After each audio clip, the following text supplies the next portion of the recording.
الله يعلم ما نشكو من الألم وما نعانيه من ضيق ومن سقم لكن لنا فيه ظن لا يخيبنا حاشاه أن ترجع الأيدي بلا نعم. Assalamualaikum warahmatullahi wabarakatuh. Alhamdulillahirabbil alamin. Alhamdulillah hamdan katsiran thayyiban mubarakan fih. Allahumma shalli wa sallim daiman abada ala sayyidina maulana Muhammadin wa ala alihi wa sahbihi ajma'in, amma ba'd. Hadirin dirahmati Allah Subhanahu wa taala. Insyaallah pada kesempatan kali ini kita akan melanjutkan kajian kita pada matan Jazari, bab hukum nun, sukun dan tanwin. Qala al-Imam Ibnul Jazari rahimahullah subhanahu wa ta'ala wa nafa'ana Allah ta'ala bihi wa bi'ulumihi fid darain amin. Wa hukmu tanwinin wa nunin yulfa idharun idghamun wa qalbun ikhfa. Dan hukum tanwin dan nun yulfa didapati. Ada 3, idharun, idghamun, wa qalbun, tambah lagi 1, ikhfa. Jadi ada 4. Disebutkan di sini hukum nun sukun dan tanwin jumlahnya ada 3 tambah 1, 4.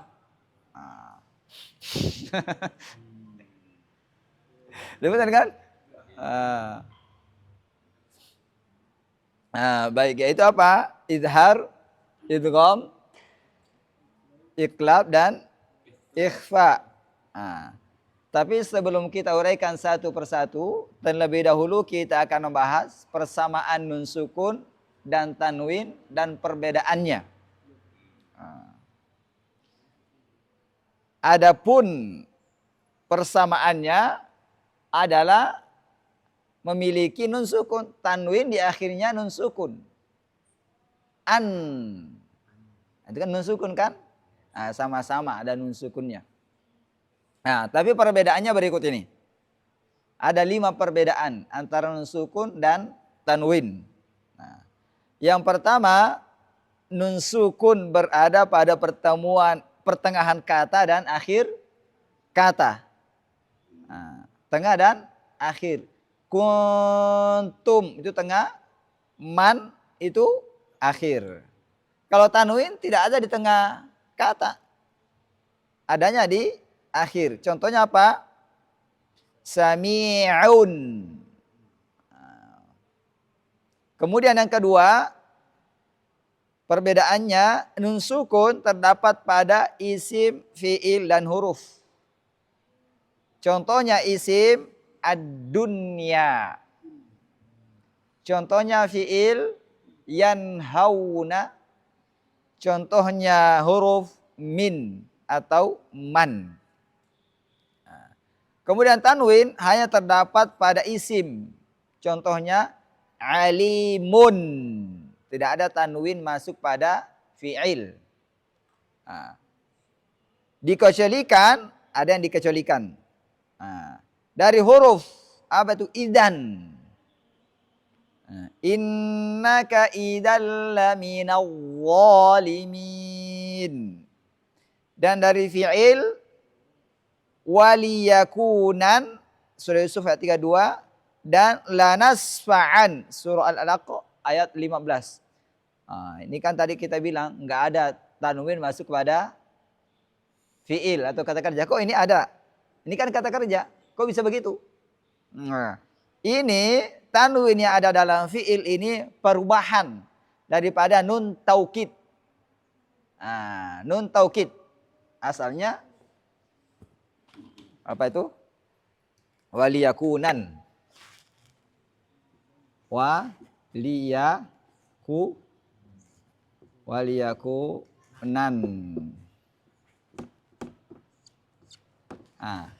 Ini dia.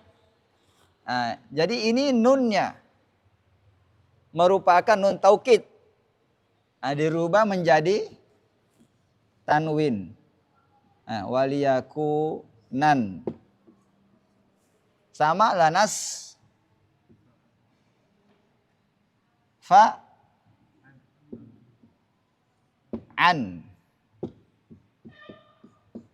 Nah, ini nun taukid. Nah, dirubah menjadi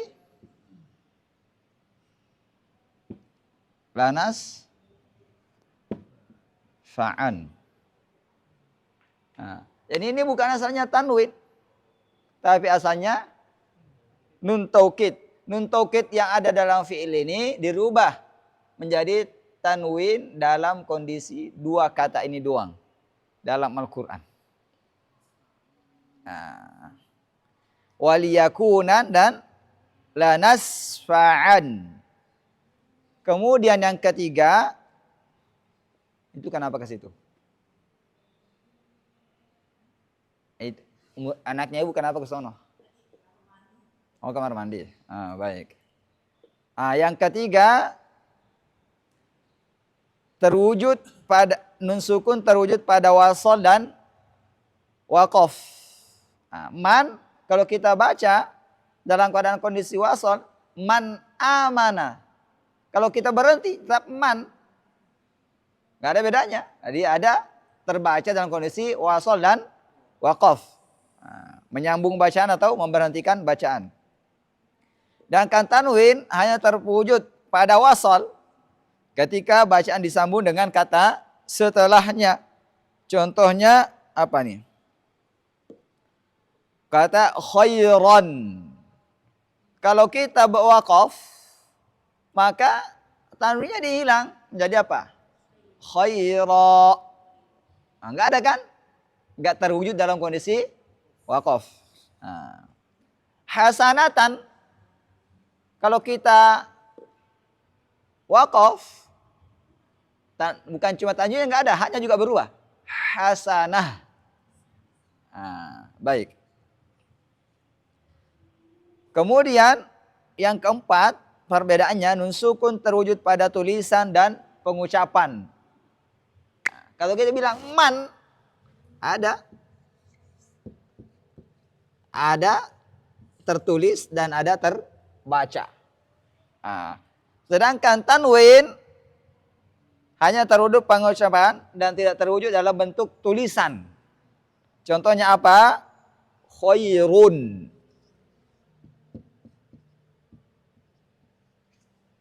Mana nunnya di sini? Ini ada dalam bentuk tulisan dan ucapan. Ini ada dalam bentuk bacaan, tapi tidak ada dalam bentuk tulisan. Okay. Yang kelima, nun sukun berasal dari huruf hijaiyah, nun. Alif bata sampai akhir, ada di situ ada nun. Kemudian tanwin tidak berasal dari huruf hijaiyah, tapi hanya dilambangkan dengan lambang. Lambangnya kayak gini. Kita sudah bahas tanwin yang mana, harakat asli yang mana, masih ingat nggak?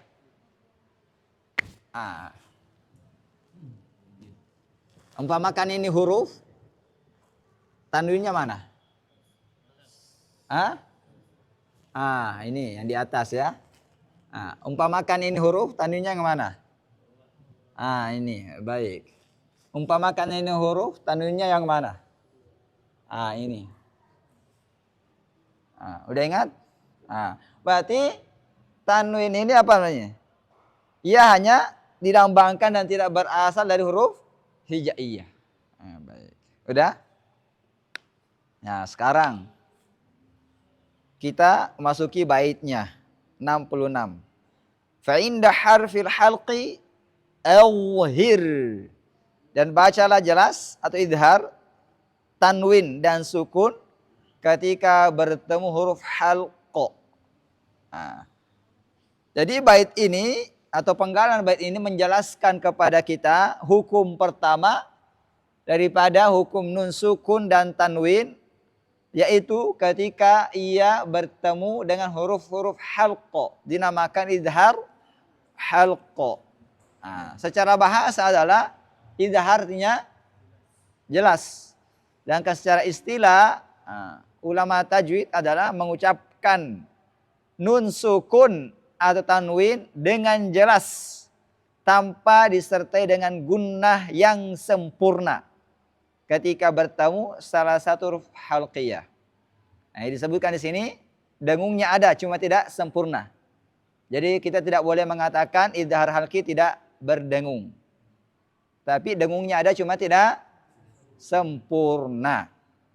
Nah, hurufnya ada 6, yaitu hamzah, ha, ain, ha, ghain sama kha. Jikalau dirangkai menjadi kata atau kalimat, bacanya akhi haka ilman hazahu ghairu khasir. Kalau diartikan bagus banget ini. Akhi, saudaraku, haka ilman, inilah sebuah ilmu, hazahu, yang menguasainya ghairu khasir, tidak akan merugi. Antum kuasai ilmu tajwid ini tidak akan merugi dunia akhiratnya. Baik. Sedangkan kita contohkan. Yan auna. Ini contoh apa? Hamzah. Yan auna. Bunyi nun sukun di sini bunyi n. Sama kadarnya dengan pengucapan a. Artinya satu harakat a, n. Yan auna. Makanya di sini nunnya, dengunya tidak bisa hilang. Bukti yang kedua, dengunya tidak bisa hilang. Kalau hidungnya ditutup, bunyinya nggak bagus. Sedangkan suara dengung itu berasal daripada hidung. Nah, itu membuktikan bahwa ia berdengung, cuma tidak sempurna. Nah, contoh, iyan auna, iyan a, iyan auna, sempurna nggak? Nah, artinya itu menunjukkan bahwa dia punya dengung. Nah, itu contoh hamzah, contoh ain, wal an'am, contoh ha dan hitun, contoh ghain, fasayunghiduna, contoh kha wal munkhaniqah, contoh ha yanhaun. Dinamakan idhar karena jelasnya pengucapan nun atau tanwin ketika bertemu salah satu huruf yang keluar daripada tenggorokan. Baik, yang disebutkan tadi 6, bukan semua huruf hijaiyah. Kalau itu huruf hijaiyah. Baik. Kemudian kenapa dinamakan halqa? Karena huruf-huruf ini keluar daripada tenggorokan. Baik. Nah, sekarang sambungan baitnya. Waddagim fil lami warra la bi gunnatin lazim. Dan bacalah dengan idgham fil lami warra, pada huruf lam dan huruf ra, la bi gunnatin lazim, tidak disertai dengan gunnah. Nah, baik, pada bagian ini dijelaskan mengenai idgham. Idgham secara bahasa artinya memasukkan. Nah, sedangkan secara istilah memasukkan huruf yang mati atau huruf yang sukun ke huruf setelahnya, yang berharakat dengan menjadi satu huruf yang bertasydid. Nah, dan ini terbagi menjadi 2. Ada idgham bila gunnah, ada idgham bi gunnah. Idgham bila gunnah disebutkan tadi pada bait ini. Yaitu fil lami warra. Apa pengertiannya? Pengertian idgham bila gunnah adalah memasukkan nun sukun atau tanwin ke huruf lam dan ra dengan menjadi satu huruf yang bertasydid tanpa disertai dengan dengung.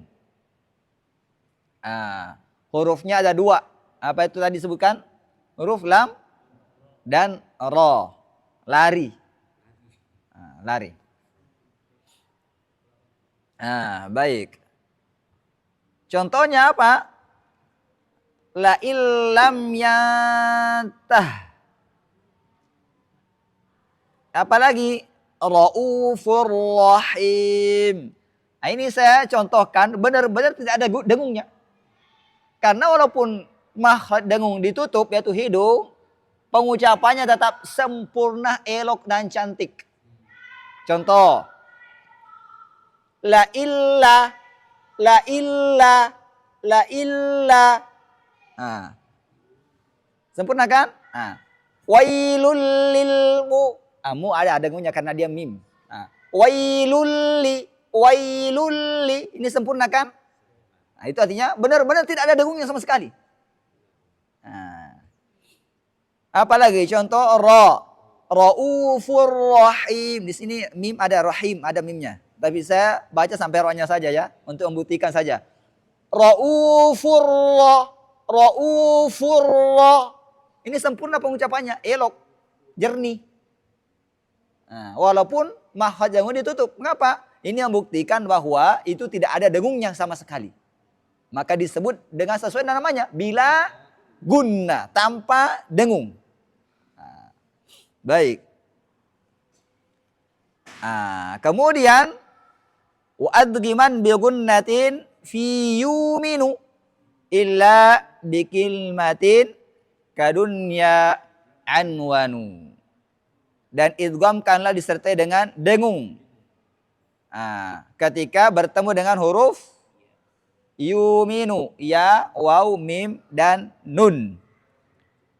Kecuali hal ini terjadi pada satu kata. Seperti contohnya dunia dan anwanu. Itu tidak boleh didghamkan. Nah, di sini dijelaskan bagian kedua daripada hukum idgham. Namanya idgham bi gunnah. Pengertiannya adalah memasukkan nun sukun atau tanwin ke huruf ya, nun, mim, dan waw dengan menjadi satu huruf yang bertasydid disertai dengan dengung. Tapi di sini ada dua huruf yang tidak ada bertasydidnya dalam cetakan Timur Tengah. Ketika bertemu dengan apa? Waw, ketika bertemu dengan ya. Karena itu idgham naqis. Beda kalau bertemu dengan mim, bertemu dengan nun. Itu bukan idgham naqis. Maka dilambangkan dengan tasydid. Baik. Hurufnya ada berapa? Ada 4. Ada yang mengatakan yumin, ada yang mengatakan yang lainnya. Berarti kalau yumin artinya beriman. Kalau yang lain mengatakan yanmu, artinya di sini orang beriman harus berkembang sesuai dengan perkembangan zamannya. Tidak boleh ketinggalan. Kalau orang bisa digital, kita harus juga bisa digital. Jangan ketinggalan sama orang kafir. Berarti di sini harus beriman dan berkembang. Tidak boleh ketinggalan zaman. Harus menyesuaikan diri dengan zaman. Yang penting tetap terbingkai dalam bingkai syariat. Jangan ingin mengikuti tren, tapi menyalahi syariat itu tidak boleh. Baik. Itu pembahasan luarnya. Contohnya. Ujuhu yawma idzin. Di sini apa yang kita masukkan? Tanwin ke ya. Dan ini harus dibuktikan benar-benar dengungnya ikut. Karena ini bisa dibaca tanpa dengung. Contoh, saya baca tanpa dengung. Saya tutup hidung saya, bunyinya tetap elok sempurna. Maka hati-hati atau fokusnya ketika mengajarkan hal ini, lihat muridnya dengan benar. Atau dengarkan dengan baik bunyi bacaannya. Apakah yang dibaca itu benar-benar idgham bi gunnah atau hanya idgham tanpa dengung? Walaupun panjang, ini saya panjangkan 2 harakat tapi tidak berdengung. Ujuhu iya, sempurna kan? Ujuhu iya. Ini saya panjangkan 2 harakat tapi tidak ada dengungnya. Kalau ada dengungnya, kalau hidungnya ditutup, bunyinya enggak elok. Karena makhraj dengungnya ditutup. Contohnya, ujuhu iya, ujuhu iya. Itu bukti ya. Bahwa guru harus jeli dan teliti ketika dalam hal ini. Saya contohkan tanpa menutup hidung. Antum bisa nggak bedakan? Nah, mana yang disertai dengung, mana yang tanpa dengung? Antum sebutin. Yang pertama, wujuhu iya. Nah, yang kedua, wujuhu iya. Mana yang ada dengungnya? Yang pertama. Baik. Alhamdulillah. Nah, ini tahu kan ustaz-ustaz semua. Baik. Yang kedua di sini contoh apa? Nun, ketemu nun. Amsyajin nabtali. Ini nggak bisa dihilangkan dengungnya. Udah pasti ada. Kemudian contoh mim. Suhufan mutahharah. Ini juga nggak bisa hilang dengungnya. Kemudian contoh waw. Wawalidi wa ma walad. Ketika tanwin bertemu dengan waw atau nun sukun bertemu dengan waw, ini dengungnya bisa hilang. Maka sama dengan ketika bertemu dengan ya. Di sini guru harus jeli, baik penglihatan maupun pendengaran. Karena saya contohkan, mana yang ada dengungnya, mana yang hanya panjang tapi tanpa dengung. Saya baca pertama yang tidak berdengung. Namanya dipanjangkan juga. Itu namanya salah ya, lahan. Contohnya apa? Wawalidiu wama. Wawalidiu wama. Itu panjang doang, nggak ada dengungnya. Ya ada dengungnya. Wawalidiu wama. Wawalidiu wama. Saya buktikan dengan menutup hidung. Hidung saya tutup, bunyinya sempurna dan elok, itu menunjukkan tidak ada dengungnya. Wawalidiu wa. Wawalidiu wa. Wawalidiu wa. Sempurna. Elok, cantik. Itu menunjukkan tidak ada dengungnya. Baik. Kalau ini ditutup dan bunyinya tidak elok, itu menunjukkan ia ada dengungnya. Contoh, wawalidiu wa. Wawalidiu wa. Wawalidiu wa. Nah, sekarang saya bacakan ke antum. Antum pilih mana yang ada dengungnya, mana yang tidak ada dengungnya. Baik. Wawalidiu wama. Wawalidiu wama. Bacaan 1 dan 2. Sekarang saya bacakan 3 dan 4. Pilih mana yang ada dengungnya. Wawalidiu wama. 3, 4. Wawalidiu wama. Mana yang ada dengungnya? 3 doang? 3, 4 yang ada dengungnya. Baik, alhamdulillah. Baik.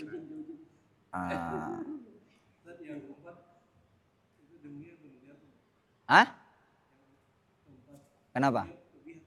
Enggak kelebihan, emang begitu caranya. Panjangnya, itu kan untuk membuktikan bahwa ada dengungnya. Saya tidak dalam kondisi membaca, saya dalam kondisi ingin membuktikan bahwa di situ ada dengung. Baik. Jika ada huruf idgham bi gunnah, kemudian di sini disebutkan tadi illa bikilmatin kadunya anwanu. Kecuali bertemu dalam satu kata, maka ia tidak boleh diidghamkan dan harus dibaca izharu. Namanya izhar mutlak, dan ini 4 kata dalam Al-Qur'an. Itu kata dunya, seperti contoh dalam bait. Dunya, bunyanun, qinwanun dan sinwanun. Adapun contoh dalam bait ini anwanu, itu bukan contoh dalam bahasa Arab. Tapi bukan contoh dalam Al-Qur'an. Contoh dalam Al-Qur'an kata pertama itu kata dunya. Baik. Kemudian wal qalbu indal ba'i bi gunnatin. Dan bacalah dengan dikelapkan disertai gunnah ketika tanwin atau nun sukun bertemu huruf ba. Di sini jelaskan hukum ketiga yang bernama iklab. Iklab ini sangat mudah. Dia menyebut namanya, menyebutkan juga hurufnya. Karena di akhir namanya disebut hurufnya, itu huruf ba. Iqlab menurut bahasa adalah membalikkan atau merubah sesuatu dari bentuknya. Sedangkan menurut istilah mengucapkan nun mati atau nun sukun atau tanwin. Seperti mim mati yang diikhfakan disertai dengan dengung. Artinya di sini nun berproses dirubah menjadi mim, kemudian bertemu dengan ba. Iqlab artinya merubah nunnya menjadi mim. Iqlab artinya tadi apa? Merubah. Atau membalikkan. Hurufnya ada satu yaitu ba. Contohnya ambiuni mambakhil. Sami'um basir. Nah, ini dalam buku ini ada contohnya man bakhila, mimnya dirubah, nunnya dirubah dulu menjadi mim. Man bakhila. Baik. Kemudian cara mengucapkannya dengan merapatkan dua bibir sebagaimana yang dikatakan Ibnu Jazari di dalam kitab Nasyr fil qiraatil asyr. Hukum ketiga yaitu iqlab memiliki satu huruf yaitu ba, maka nun mati atau tanwin diubah menjadi mim ketika bertemu dengan huruf ba tanpa idgham. Seperti apa? Ambihum. Apalagi mim ba'd, summum bukm. Disertai dengan dengung. Dengan demikian pengucapannya seperti mim mati ketika bertemu dengan ba, maka tidak ada perbedaan pengucapan antara dia summum bukmun dan ya'tasim billah. Begitu juga kata amburik. Beliau mengatakan di sini tidak ada perbedaan pengucapan antara apa? Amburik. Apa itu? Nun ketemu ba dengan ya'tasim billah, mim ketemu ba. Mengapa tidak perbedaan? Karena nun sudah diubah dulu menjadi mim. Ini juga iqlab.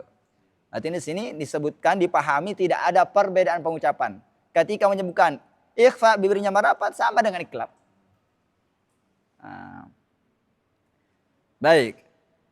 Kemudian kada ikhfa lada baqil hurufi ukhida. Begitu juga ikhfa. Lada baqil hurufi artinya dibaca apabila nun sukun dan tanwin bertemu dengan selain huruf atau selebih dari huruf yang disebutkan tadi, maka itu disebut namakan ikhfa. Tadi sudah disebutkan apa? Yang pertama, idhar, ada 6 hurufnya. Yang kedua, idgham. Yana mau lari. Yana mau lari. Itu mudah ya. Kalau digabung. Kemudian bertemu iqlab, 1 hurufnya ba. Ini mudah. Kemudian selebihnya soto dodo, sasa saja, kata Pak Koza, dada. Itu selebihnya. Baik. Di sini dijelaskan. Nanti saya sebutkan kembali. Baik. Di sini dijelaskan tentang hukum keempat dari nun sukun dan tanwin yang disebut dengan ikhfa. Ikhfa secara bahasa ialah menyamarkan atau menutupi. Sedangkan istilah ialah mengucapkan huruf di antara sifat izhar dan idgham tanpa tasydid dan disertai dengan dengung. Artinya di sini dia tidak izhar, maka tidak boleh baca mansura. Tidak boleh juga idgham massura. Tapi antaranya, apa antaranya? Nunnya tetap terbaca tapi tidak jelas seperti izhar dan tidak hilang seperti idgham. Maka dia samar bunyinya. Contohnya mausura. Itulah tadi dimaksudkan adalah mengucapkan tak sifat izhar dan idgham. Kalau idgham hilang sekaligus karena dileburkan ke huruf setelahnya. Kalau izhar tampak sekaligus semuanya. Ini antara tampak dan melebur. Masih ada terbaca tapi samar. Baik. Hurufnya ada 15. Nah, ini untuk mempermudah anak-anaknya, tapi hanya mendekatkan. Bukan benar-benar bacanya seperti itu, karena tidak ada huruf O dalam bahasa Arab. Nah, maka sini bacanya untuk mempermudah, ini lihat aja di sini. Soto dodo, sasa saja, kata Pak Koza, dada. Nah, itu mudah anak-anak mengikut, karena orang Indonesia suka makanan. Nah, soto dimakan dodo, bumbunya pakai sasa saja. Setelah makan, kata Pak Koza, dada. SMP sudah makan pulang. Baik. Baik. Ini kalau dirangkai huruf tersebut, apa? Swifda sana kam jada syakhsun qad sama dum tayyiban zid fi tuqan dha waliman. Jadi hurufnya itu setiap awal huruf yang menjadi awal kata. Swif apa awalnya? Sode. Da apa awalnya? Sana apa awalnya? Kam.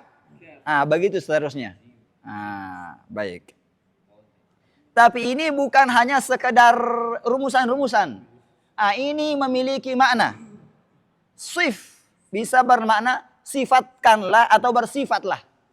Anda harus bersifat. Hai pembaca Al-Quran. Hai pembelajar tajwid. Sif. Bersifatlah atau sifatkanlah. Kalau kita mengatakan sifatkanlah, berarti Anda harus mengikuti sifat dia. Kalau bersifatlah, berarti Anda harus bersifat seperti itu. Za memiliki sana pujian. Jadi orang-orang yang memiliki pujian.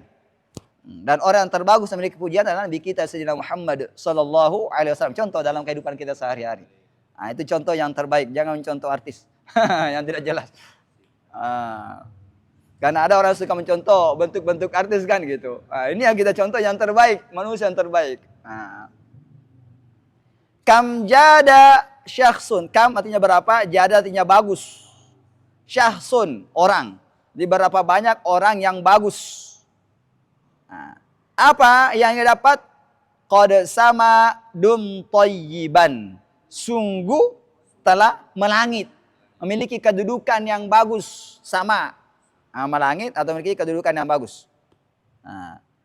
Dum dawamkan atau lakukan senantiasa thayyiban, kebaikan. Wahai pembaca Al-Quran, contohlah orang memiliki budi pekerti yang baik, engkau akan melangit, dihormati orang. Karena orang baik itu walaupun punya musuh dihormati juga sama musuh. Karena sifat yang baiknya itu. Nabi SAW ada musuhnya. Tapi musuhnya itu menitipkan harta ke beliau. Sebelum hijrah, Nabi berwasiat kepada Sayyidina Ali agar membagikan harta yang dititip orang kafir Quraisy itu kepada dia. Itu kan sifat amanahnya. Walaupun dia tidak disukai, tapi ada sisi lain disukai. Maka itu sifatnya orang yang baik. Ada mengatakan, kalau tidak ada orang dengki kepadamu, satupun orang, engkau belum termasuk orang berhasil. Orang berhasil itu pasti ada orang tidak suka. Walaupun nggak disebutkan namanya. Pasti ada orang merasa, ini orang begini-begini. Pasti ada. Karena ia manusia. Jangankan manusia, Allah aja orang hina. Apa itu? Dibikitakan salisu salasa, trinitas. Itu benar kan? Jangankan manusia, Allah aja orang berani menghina gitu. Baik. Apalagi? Zid, tambahkan fi tuqon, ketakwaan. Wahai pembaca Al-Quran, senantiasalah bertakwa dimanapun Anda berada. Apalagi? Da' zaliman. Da' artinya tinggalkan, zaliman, kezaliman. Anda tidak boleh berlaku zalim kepada yang lain. Yang ada di sekitar Anda perlakukan dengan baik. Baik orang tua maupun anak-anak. Baik. Itu pengertiannya. Kemudian, ukuran dengan ikhfa tidak lebih dan tidak kurang daripada 2 harokat. Sifat dengan ikhfa berbeda dari segi ketebalan dan tipis tergantung dari sifat huruf-huruf setelahnya. Dengan ikhfa yang harus dibaca tebal apabila bertemu 5 huruf. Sod, bod, to, wo, dan qof. Soto dodoku. Itu mudah. Sekarang saya bacakan contohnya. ketika bertemu dengan huruf shad. Apa tadi harus dibaca? Tebal. Dengungnya harus dibaca tebal. Contohnya mausura. Dan tidak boleh terlalu tebal seperti mausura. Itu berlebih-lebihan. Dan tidak boleh tipis seperti mausura. Harus tebal. Yang sedang-sedang saja tebalnya. Mausura. Kemudian dal. Munzir. Tidak boleh tebal. Munzir. Harus tipis. Munzir. Kemudian sa. Mansura.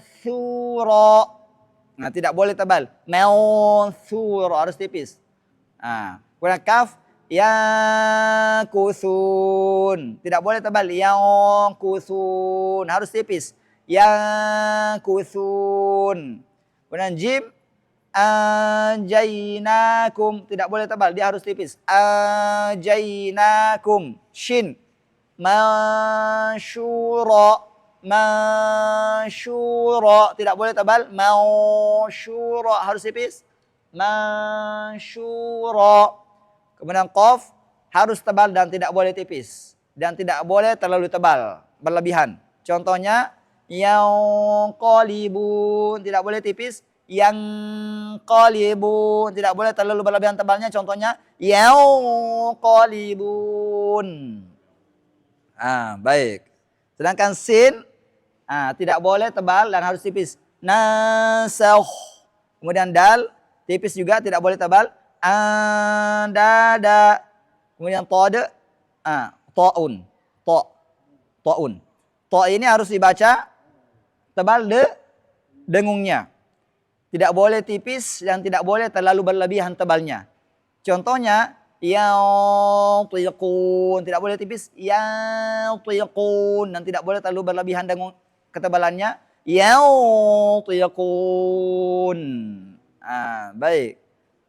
Zai harus dibaca tipis dengungnya. Tidak boleh tebal. Contohnya unzila.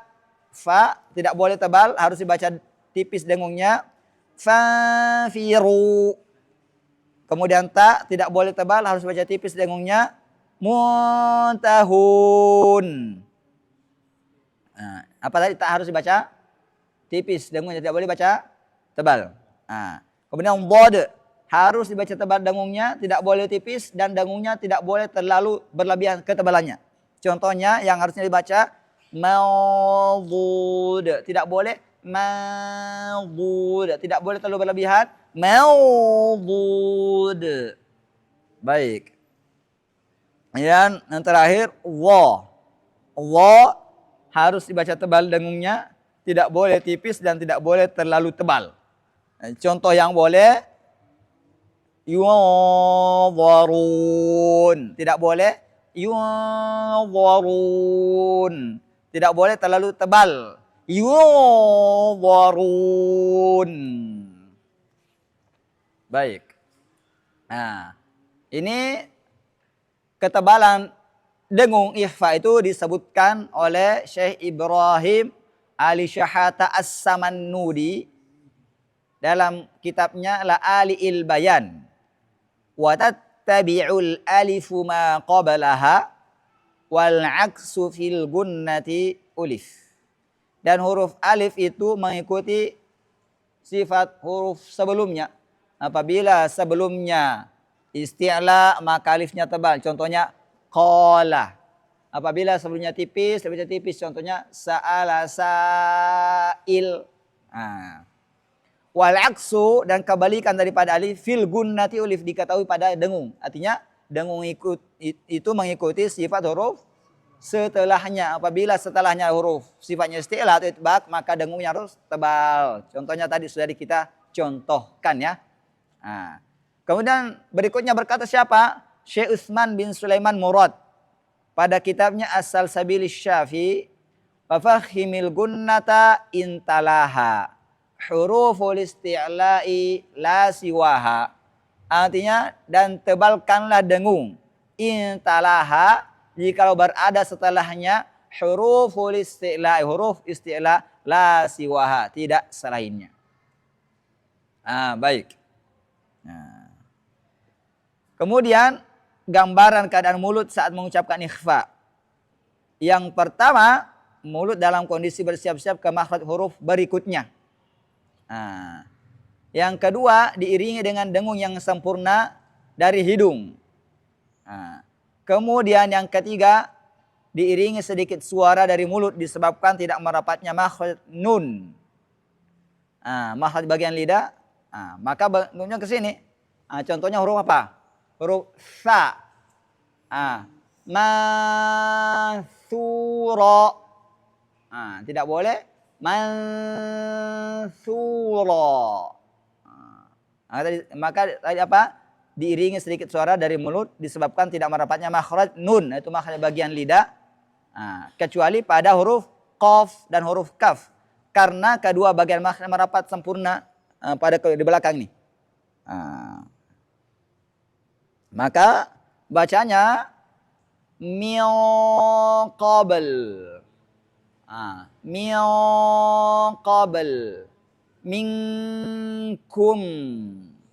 Baik. Ini ada gambar di sini yang menunjukkan penjelasannya lebih detail. Sekian pembahasan saya. Ini sudah hampir 50 menit ya. Atau 40 lebih menit dikit. Kalau ada pertanyaan